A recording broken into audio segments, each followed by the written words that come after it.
the hollowed eggs.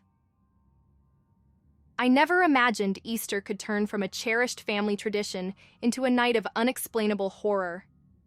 It began as an innocent celebration, with the promise of egg hunts, laughter, and the warmth of shared stories. But that Easter, something felt off from the moment I woke up. The air was too still, the sky too gray, and my parents too distracted, murmuring about a forgotten legend they thought was mere folklore. Our family lived on the outskirts of a small town, surrounded by dense woods that had always been part of our Easter egg hunts.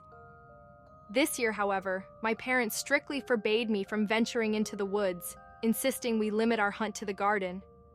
Their anxious glances towards the tree line didn't escape my notice, nor did the way they avoided my questions with vague answers. After lunch, we began our egg hunt. My excitement momentarily pushed aside the morning's oddities. That was until I found an egg unlike any other. It was larger, with a surface that seemed to absorb the light around it, giving off a faint, otherworldly glow. It wasn't hidden in the grass or nestled in the crook of a tree like the others. Instead, it lay in plain sight on the garden path, as if it were waiting for me. Curiosity overpowered my initial hesitation, and I reached out to pick it up. The moment my fingers brushed against its surface, a cold shiver ran down my spine. I should have left it there, but I didn't. I tucked it into my basket, convincing myself it was just a cleverly painted egg, perhaps a special find meant to win a prize.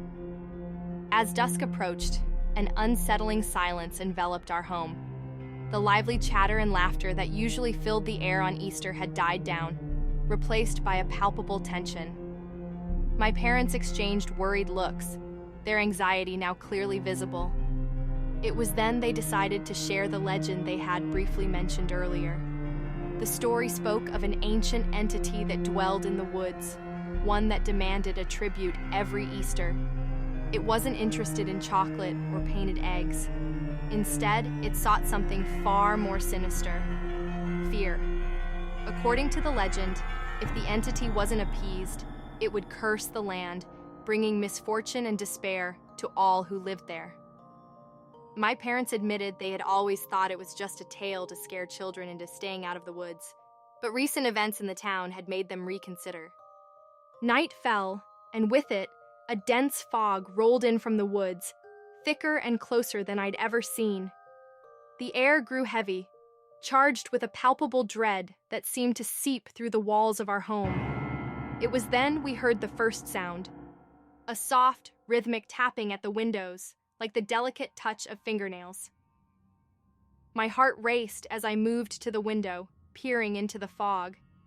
There, amidst the swirling mists, were shapes, dark, indistinct figures that seemed to watch the house with an insatiable curiosity. I backed away from the window, my mind racing. The egg. Could it be connected to these eerie occurrences? I retrieved it from my basket, intending to show it to my parents. But as I held it, the egg began to warm, its surface pulsing with a sickly light.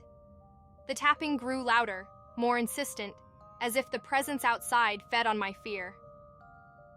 My parents and I huddled together in the living room, whispering prayers and hoping for daylight. The tapping turned into thuds, the shapes in the fog pressing closer against the glass. Then, as suddenly as it had begun, the chaos outside ceased. The fog receded, and the night fell silent once more. We waited, breath held, until the first light of dawn pierced the darkness. The morning revealed no sign of the previous night's terror. No footprints, no damage, nothing. Except the egg, which now lay cracked open on the floor, hollow and empty, as if whatever had been inside was now gone, released into the world. The days that followed were filled with unease. The town whispered of strange occurrences, of shadows that moved on their own, and an inexplicable chill that lingered in the air. My parents spoke in hushed tones, fearing that the legend was more than just a story.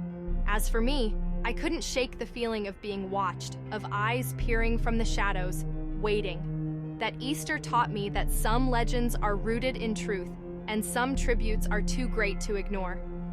We moved away not long after, leaving behind the woods and the ancient entity that claimed them. But the memory of that night and the hollowed egg follows me still, a haunting reminder that horror can find its way into even the most innocent of celebrations.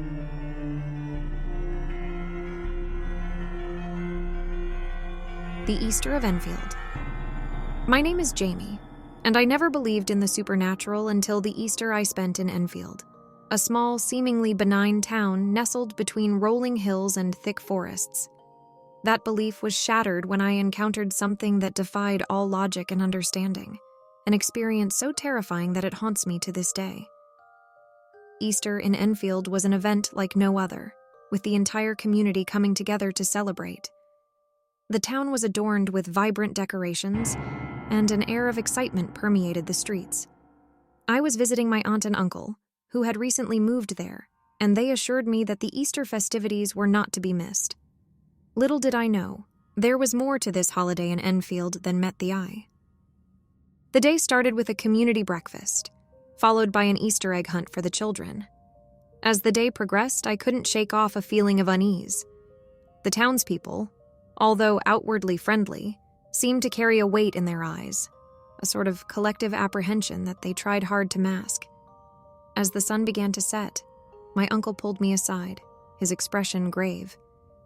He explained that the town had a tradition on Easter night, one that was not spoken of to outsiders. It was said that on this night the veil between our world and another thinned, allowing spirits and entities to roam freely. The townspeople would stay indoors after dark, leaving painted eggs as offerings to appease these beings. Skeptical but intrigued, I agreed to partake in the tradition, not knowing the terror that awaited.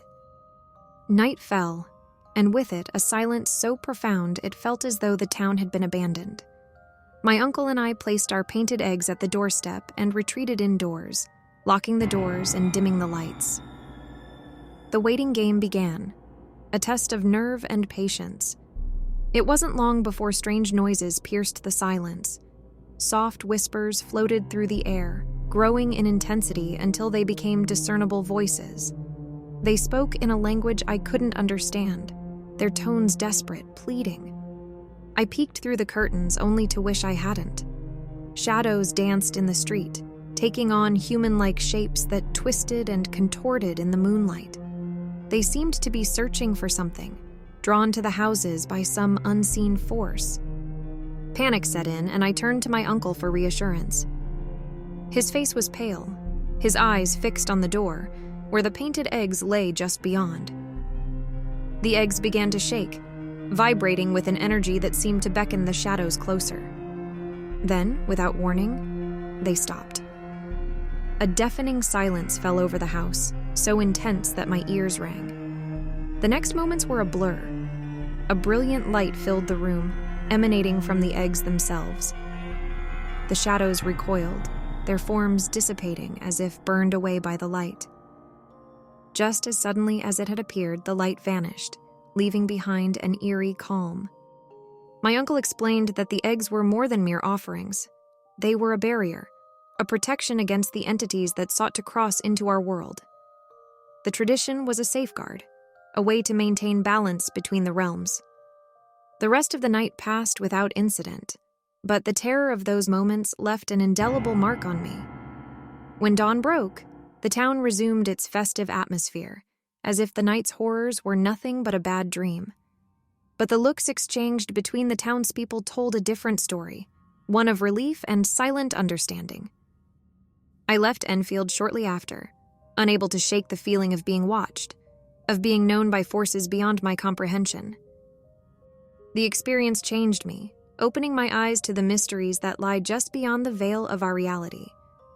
Easter, once a time of joy and celebration, now serves as a reminder of that night in Enfield, when I came face to face with the unimaginable.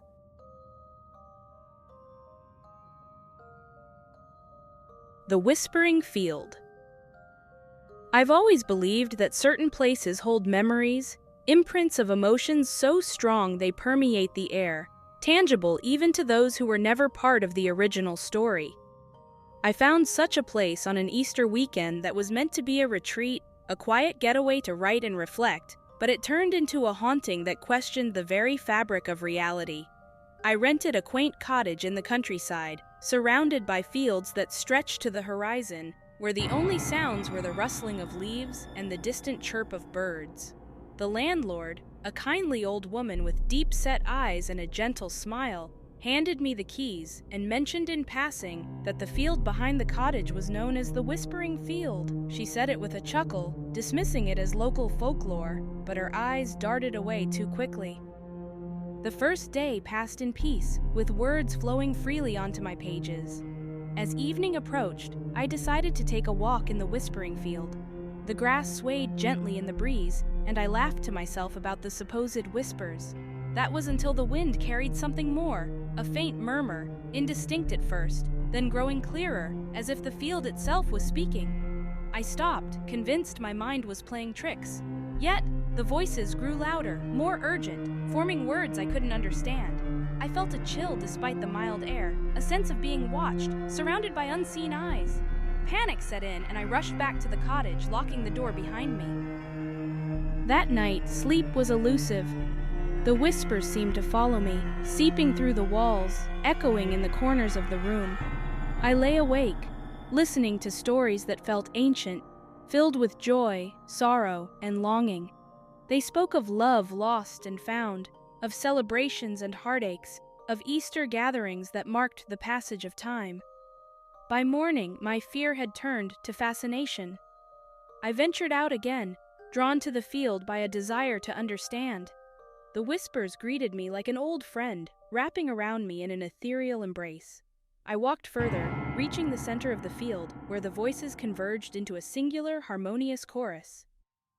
It was then I saw them, apparitions, translucent and fleeting, reenacting moments of their past lives. There were families dressed in their Sunday best, children running with baskets, laughter and shouts filling the air, an Easter from a bygone era, replaying in a loop, captured in the field's memory. I realized the Whispering Field was a tapestry of emotions, a collection of moments that transcended time. The land had absorbed the essence of each celebration, each gathering, holding on to them long after the people had gone. I felt an overwhelming sense of connection, a link to the strangers whose lives unfolded before me. Days passed, and I found myself returning to the field, listening and watching. The stories it told became a source of inspiration, a reminder of the enduring nature of human experiences. The whispers were no longer eerie but comforting, a bridge between the past and present. When I left the cottage, the landlord asked if I had enjoyed my stay. I smiled, thinking of the field and its whispers. "Yes," I replied. "It was unforgettable." She nodded, as if she knew the field had shared its secrets with me.